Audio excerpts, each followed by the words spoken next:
Olá pessoal, me chamo Walter, sou professor do IFRN. Esse vídeo ele faz parte da sequência de vídeos curtos voltados para o curso de redes. Especificamente esse, a gente vai falar sobre um assunto muito importante, provavelmente um dos assuntos mais importantes de todo o curso, né? Toda essa disciplina, que é endereçamento IPv4. Esse material ele tem um caráter complementar, e sobre esse vídeo especificamente, ainda tem uma observação. Ele está sendo confeccionado, voltado para uma turma que está em ensino remoto emergencial, certo? Então, o conteúdo ele foi resumido e o vídeo vai ser bem mais objetivo e não vai cobrir todos os tópicos do módulo 11 do CCNA 1, mas a gente está trazendo os tópicos principais, certo? Que é os que vão ser citados nessa disciplina. Posteriormente, haverá um vídeo detalhado cobrindo todos os tópicos e de forma mais aprofundada, tá certo? Então vamos lá. A gente vai falar sobre como o endereço IPv4 ele é dividido na parte de rede, na parte de host. A gente vai falar sobre multicast, broadcast e unicast IPv4, sobre os tipos de endereço IPv4, ou seja, endereços públicos, endereços privados, como é que funciona com a internet, né, com relação a viabilizar isso pela internet, como é que a gente divide uma rede, o segmento uma rede e por que isso é importante, tá certo? Tá, então vamos lá. Estrutura do endereço IPv4. O endereço IPv4 ele tem 32 bits, certo? Desses 32 bits, nós podemos representar de forma decimal, que é como a gente está mais acostumado e é mais fácil para a gente ver, ou seja, 192, 168, 10, 10. Ou a gente pode representar em binário, né? Que são 4 blocos de 8 bits. O detalhe é que todo endereço IPv4, vocês pensem como tendo uma linha imaginária que divide uma parte como sendo a porção de rede e uma parte como sendo a porção de host, certo? Nesse exemplo, 192.168.10 é a porção de rede. Então, a linha imaginária está aqui, né? Está dividindo.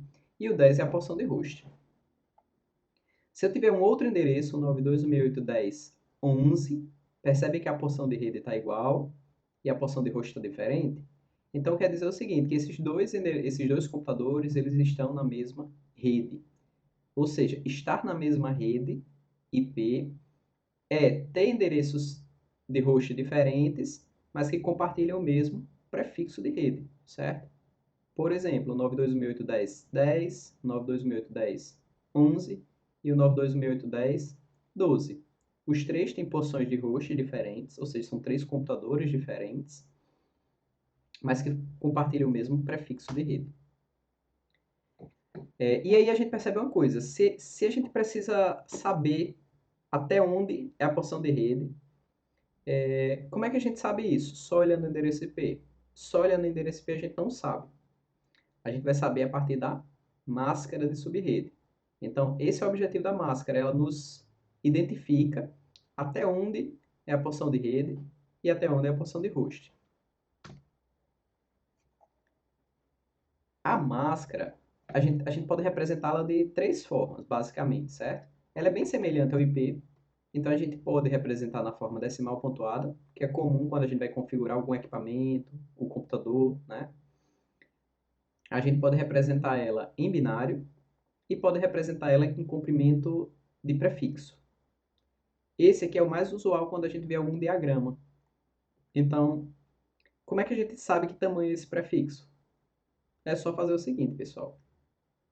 É a quantidade de bits que tem na máscara em binário, certo?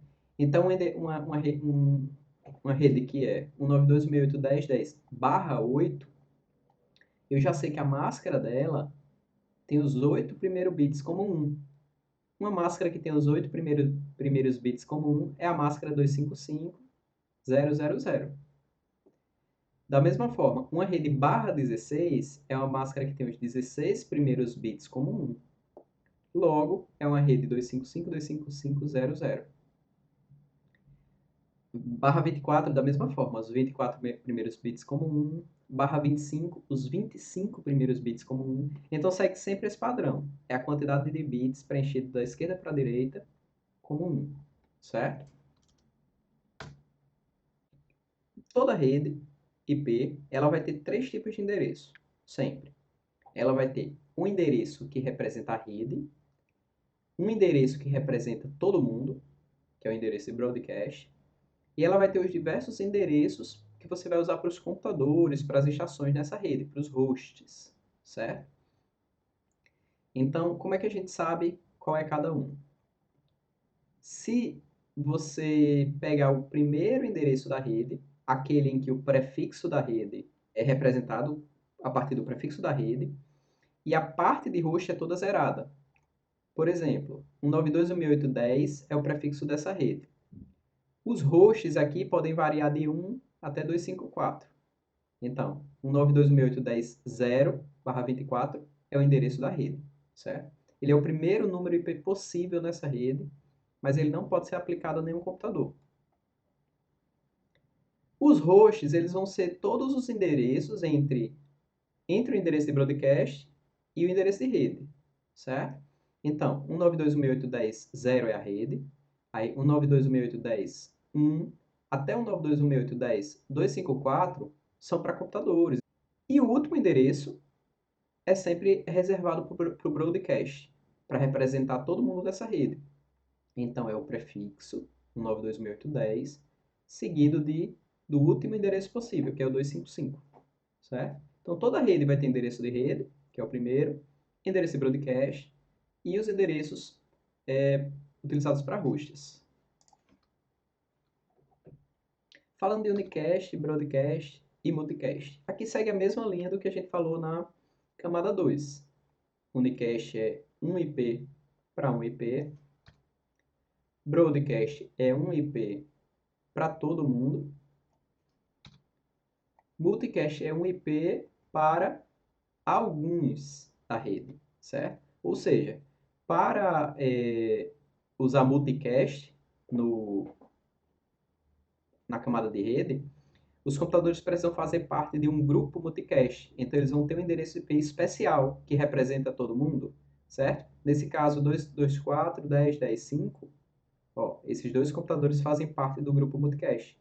Então, esse computador pode, de forma eficiente, se comunicar de um para vários, mas que não é para todo mundo, né? Ou seja, quando esse computador mandar um datagrama IP destinado ao endereço IP de multicast, o switch que não entende disso vai mandar para todo mundo, menos para a origem, mas os computadores que conseguem desempacotar a camada de rede, eles vão olhar, todo mundo vai olhar e vai dizer, pera, mas esse endereço multicast não é meu, esse endereço IP não é meu, vou descartar.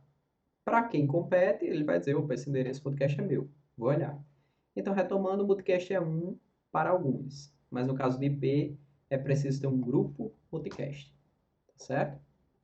E aí, bem, quando a gente vai falar de tipos de endereço IPv4, é muito interessante a leitura da RFC 1918, que é quem define isso para a internet. Mas existem basicamente dois tipos de endereço IPv4. Ou o endereço ele é privado, ou ele é público. Endereço privado são esses aqui, né, essas faixas, são endereços que a gente pode utilizar livremente em casa, o número que a gente quiser, da forma que a gente quiser, sem avisar ninguém. Eles podem se repetir, certo? Ou seja, eu configuro na minha casa o 10.0.0.1 e tem outra pessoa que também tem o 10.0.0.1. Isso não importa porque eles têm escopo local, eles ficam só dentro da rede local, por isso não privado. Endereços públicos são os endereços que eles têm que ser únicos, eles são regulados, né? E são os endereços que podem ser roteados através da internet. Logo, se um roteador da internet encontra, por algum motivo, um pacote, um datagrama, com endereços privados, ele vai descartar. Datagramas com endereços privados não circulam na internet, certo? E é por isso que a gente pode usar repetido de qualquer forma, porque ele só tem escopo na rede local e ele não vai conseguir andar pela internet. Tá certo? E aí, como é que funciona, então? Se endereço IP privado é o único que a gente tem, e a gente quer acessar a internet, eles não funcionam na internet, e aí?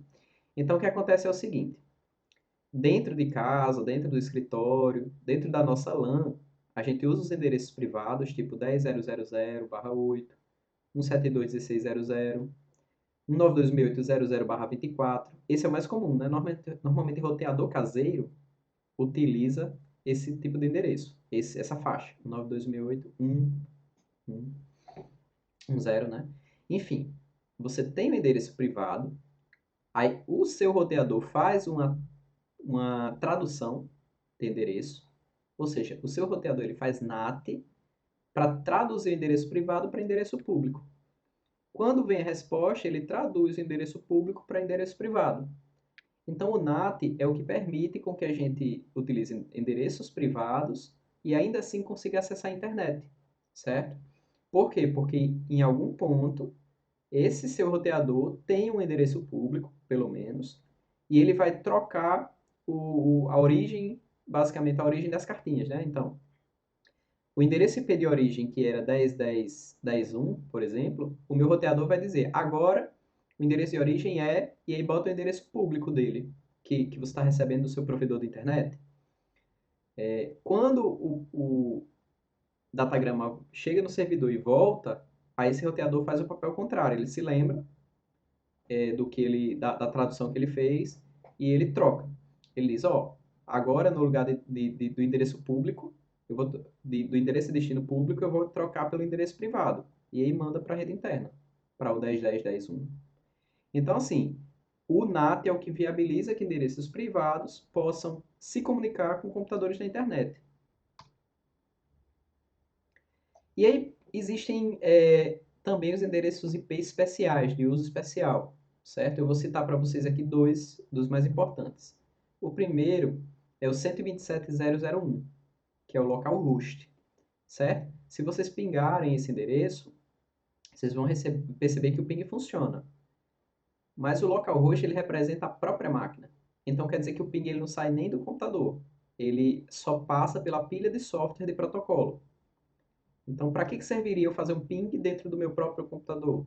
Só para testar se a minha pilha TCP/IP está funcionando, porque o pacote ele vai passar por toda a pilha de protocolos, não é? Ou seja, o ping ó, não vai perder pacote nenhum, vai ser super rápido. Por quê? Porque é só software. Ele não vai para o cabo para passar pela rede, enfim, o Wi-Fi, nem nada disso. Ele vai ficar só em software. Existe também os endereços de link local, certo? Então tem uma faixa, que é 169.254.00/16, que quando um computador ele não consegue endereço IP automaticamente, e se você não tiver configurado o IP manualmente, ele vai tentar usar um desses endereços, certo? Isso aqui vocês devem ter visto bastante quando, por exemplo, o servidor DHCP não está funcionando e não está lhe entregando endereços IP automaticamente. E aí você olha para o celular ou para o computador, se vocês tiveram curiosidade de fazer isso, quando olha na configuração de rede, na parte de IP, vai ter um IP desse, 69. Então, a partir de agora, vocês já sabem que se o seu computador tiver com esse IP 169.254, quer dizer que ou o servidor DHCP está com problema, ou, de repente, vocês não conseguiram con contato com esse servidor DHCP por algum motivo. Imagina, vocês estão num pequeno escritório ou enfim, numa rede local mais simples. Se todos os endereços forem esgotados, provavelmente quem tentar pegar um endereço IP vai receber um endereço desse, né? O próprio dispositivo vai atribuir um endereço desse automaticamente. Isso já é um indicativo para vocês que aquela rede está com algum problema de esgotamento de endereço, né? Ou, enfim, ou falha de comunicação com o servidor DHCP, alguma coisa nesse sentido, tá certo? E agora a gente vai falar um pouquinho sobre segmentação de rede. Então, por que que eu vou dividir uma rede? Por que eu vou segmentar uma rede? Lembrando que uma rede, para cada rede IP ou subrede IP, a gente tem um domínio de broadcast. Quer dizer que, representado nesse quadrinho amarelo, todos os dispositivos que estão nesse quadrinho amarelo, eles vão receber um broadcast que seja enviado por um deles, certo?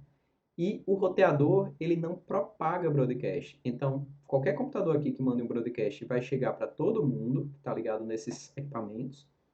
inclusive para a interface do roteador, que faz parte dessa rede, mas o roteador não vai repassar isso para frente. Como o switch faz? O switch manda o broadcast para todo mundo. Tá?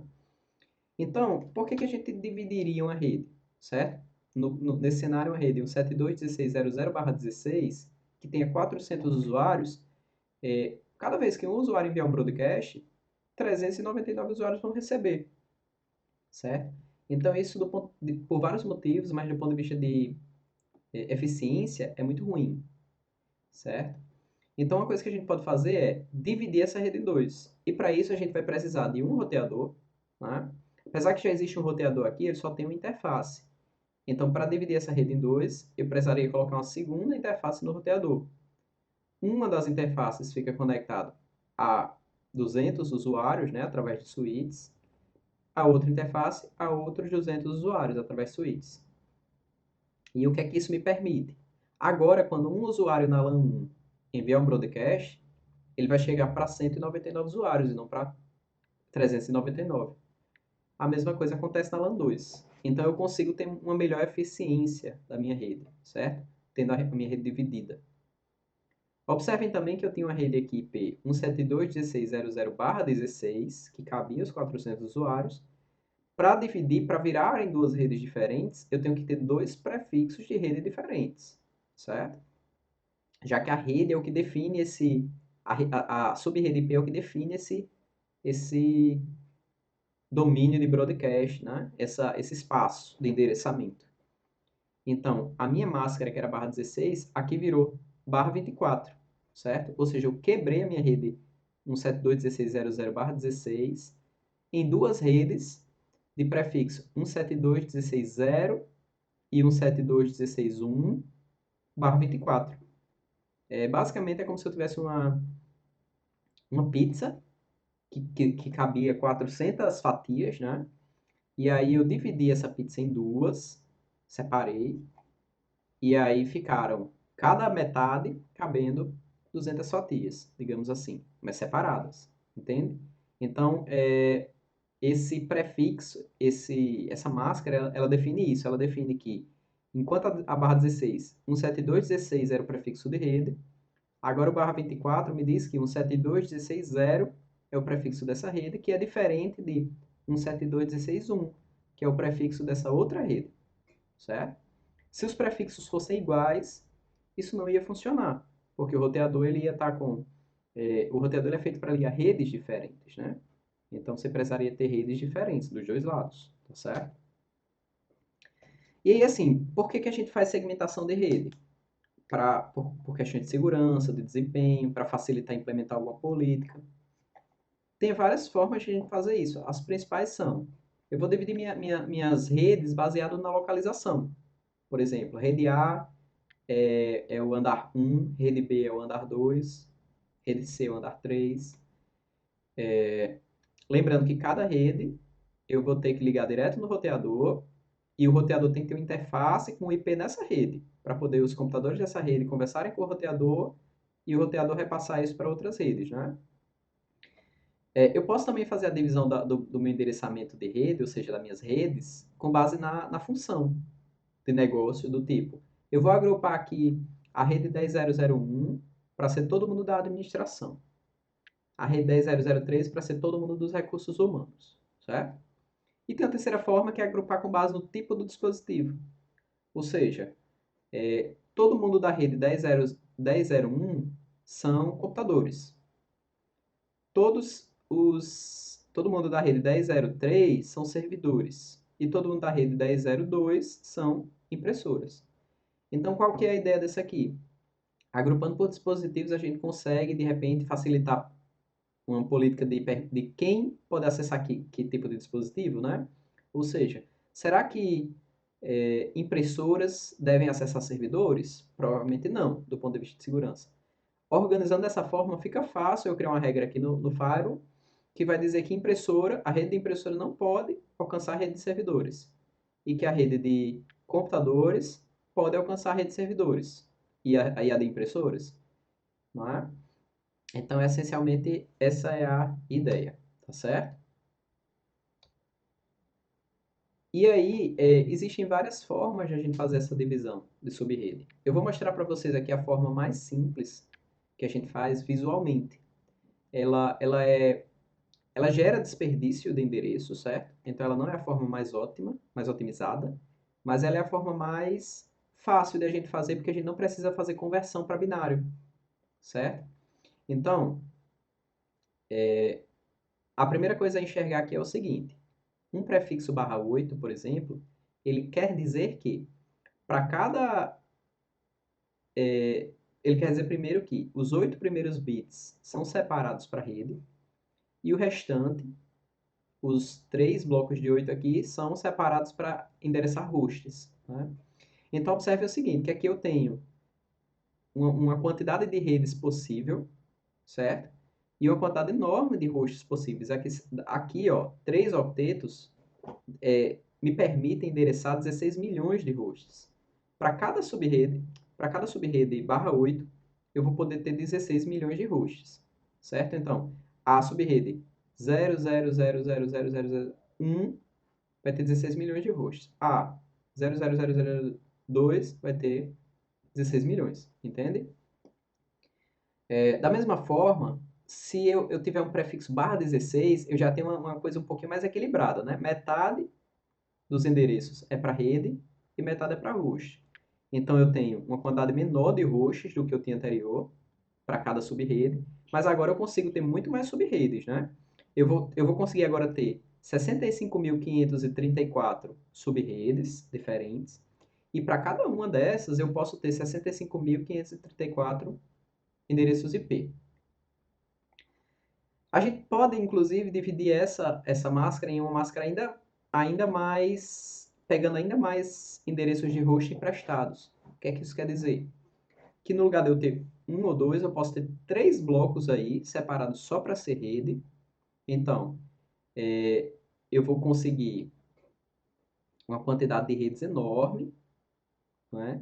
E para cada uma dessa quantidade de redes enorme, eu consigo apenas 254 hosts, endereços para host, certo? Essa aqui é a mais comum em roteadores caseiros. Você tem a rede 192.168.10, por exemplo, barra 24. 192.168.10.0/24. Quer dizer que os 3 primeiros blocos, eles são separados para rede, e só o último pode variar para ser computador.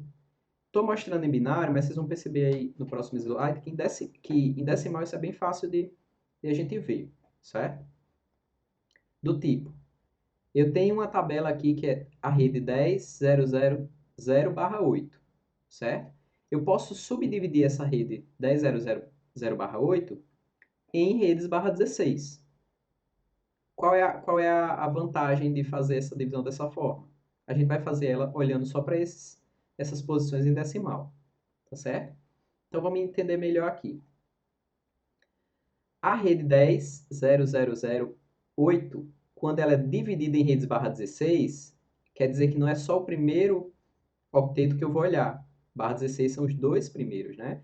Então, os 2 primeiros representam rede e os 2 seguintes representam estações, hosts. Se eu dividir a rede 10.000/8 em redes /16, quer dizer que eu tenho 256 redes possíveis, certo? Eu tenho a 10, 0, eu tenho a 10, 1, eu tenho a 10, 2, a 10, 3, 10, 4, até a 10.255. Para cada uma dessas redes, eu posso ter o seguinte, a 10, 0. Para cada uma dessas subredes, eu posso ter esses 2 octetos variando para representar os números de hosts, né? Então, o 10.0.0.1 é um computador, o 10.0.0.2 é outro, até o 10.0.255.254. Então, para cada subrede /16, agora eu tenho 65.534 hosts possíveis, né? E aqui tem o endereço de broadcast dessa rede, que é o último. Né? O de rede é o primeiro, os intermediários são utilizados para hosts e o último é o de broadcast. Então, pessoal, essa linha, é uma subrede do /8. É quando eu peguei o /8 e dividi em /16. O próximo seria o 10.1.0.0. E aí, como é que é o 10.1.0.0? O prefixo aqui é o 10.1, porque é 1/16. Você percebe o seguinte, que o 10.1, o prefixo é diferente do 10.0. Ou seja, eu tenho duas redes diferentes aqui. Né? Sempre que eu falar redes ou subredes, entendo da mesma forma. Né? E aí a gente tem a subrede 10.2, 10.3. Então, vocês percebem que basicamente o que é dividir subrede? É eu pegar uma casinha dessa emprestada. É uma casinha que antes era para estações, para computadores, para hosts, eu passar a utilizar para representar redes, certo? Essencialmente é isso. E aí, pessoal, tem algumas observações. Quando a gente fala de criar esse plano de endereçamento, né, esse desenho dos endereços IP da rede, vocês vão ter que ter algumas coisas em mente, certo? Primeira coisa é entender quantos usuários você tem, de que perfil, que tipo de servidores você tem, que tipo de periféricos, né? Quantos. Vocês vão enxergar que servidores são acessíveis pela internet. Então, assim, se eu tenho um servidor web, eu vou ter que usar o endereço público, a princípio, né? Se eu tenho um servidor interno, servidor DHCP, que não é para ser acessível pela internet, ele já vou organizar ele com endereço IP privado. Se eu tenho 1.000 usuários, eu vou precisar de redes de tamanho que comportem 1.000 usuários. E de tamanho que permita que, quando houverem mais usuários, eu não precise refazer esse endereçamento. Então, tem que ser pelo menos 1.000 endereços e com uma folga, né? Suficiente para o crescimento. A gente tem que conhecer os dispositivos intermediários. Então, eu vou precisar saber se eu tenho switches que eu preciso gerenciar, câmeras, telefones, pontos de acesso sem fio. Tudo isso eu preciso conhecer para poder definir as redes para cada um, dos tamanhos compatíveis com cada um. Né? E gateway, cada rede ela vai precisar de um dos endereços, como sendo, que faz parte dessa rede, como sendo o endereço de gateway, que vai ficar na interface do roteador, que faz parte daquela rede, que é o que permite com que essa rede se comunique com outras redes. Né? Sempre que você tiver uma rede que precisa alcançar outras redes, ela vai ter que ter um endereço de gateway. Pessoal, é isso. Espero que tenha dado para sintetizar essa parte do conteúdo que é importante. Essa parte de endereçamento a gente vai trabalhar melhor na prática, certo? Na aula síncrona. Mas aqui já dá uma boa visão para vocês. É importante, essencialmente, a leitura e aí ver o vídeo para dar uma clareada, tá certo?